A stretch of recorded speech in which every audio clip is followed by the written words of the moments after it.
In the past decade, many Western governments, including regional governments in the Middle East, tried to convince the Syrian people to carry arms and fight against their own national army. Now, that didn't fly well, as the people didn't want to go and get killed in a war for democracy. That's why the powers behind fueling the Syrian war found the best formula, and that is, let's encourage the radicals and the brainwashed takfiris, not only in the Middle East, but also in the European countries, to join the war against the government that we despise and dislike for its foreign policy. And that's how they facilitated, they turned a blind eye to the influx of thousands, and in some estimates, tens of thousands of multinational Takfiri terrorists to Syria. And these militants didn't only join ISIS, but also to al-Nusra Front, the Al-Qaeda's franchise in Syria, which is now in power in Damascus.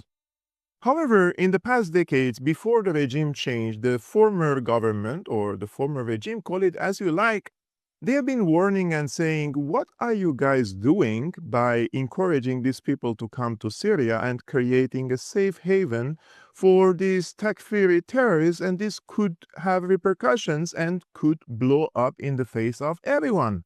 Let's fight together against these terrorists. No, no, no.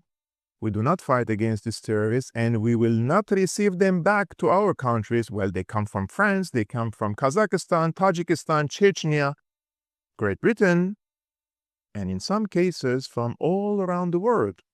They never accepted to receive back their own terrorists from their own countries back. Now that Abu Muhammad al-Jolani is in power, it seems some of these governments are now coming to the conclusion that our goal has been achieved in Syria.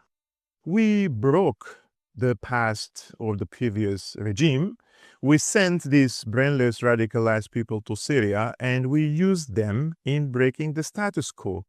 And now that the status quo has been broken and we are forming a new reality in Syria, I think it's time for us to receive them back in our countries, because these radical elements could rise against Abu Muhammad al-Jolani, who is following the diktats of the United States, the diktats of Turkey, and the diktats of Israel.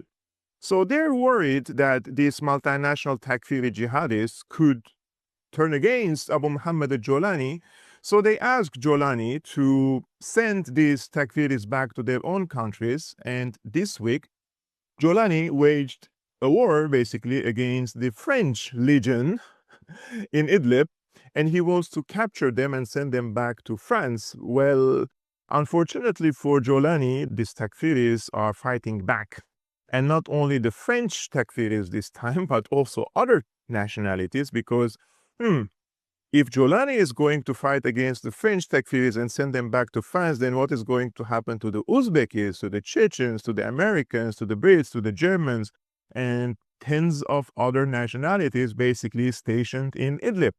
So they're coming all together now, all these multinational Takfiri jihadists, to say no to Jolani. And this is just another chapter of this war in Syria, which was completely avoidable, and it could have definitely a better outcome if these Western governments tried to think a little bit in the interest of the Syrian people, but all they thought about was geopolitics. We need to break the former regime for its foreign policy, and only thought financially that Syria is a very fertile ground for foreign corporations to invest in the country, and Syria has carbohydrates and amazing location. So why not destroy this country and rebuild it again with the money of these corporations? And this leads to a neo-colonial situation where these countries could control Syria forever through financial and economic means. Instead of sending troops, they could send corporations. And this is what happened, unfortunately, in my country, Syria.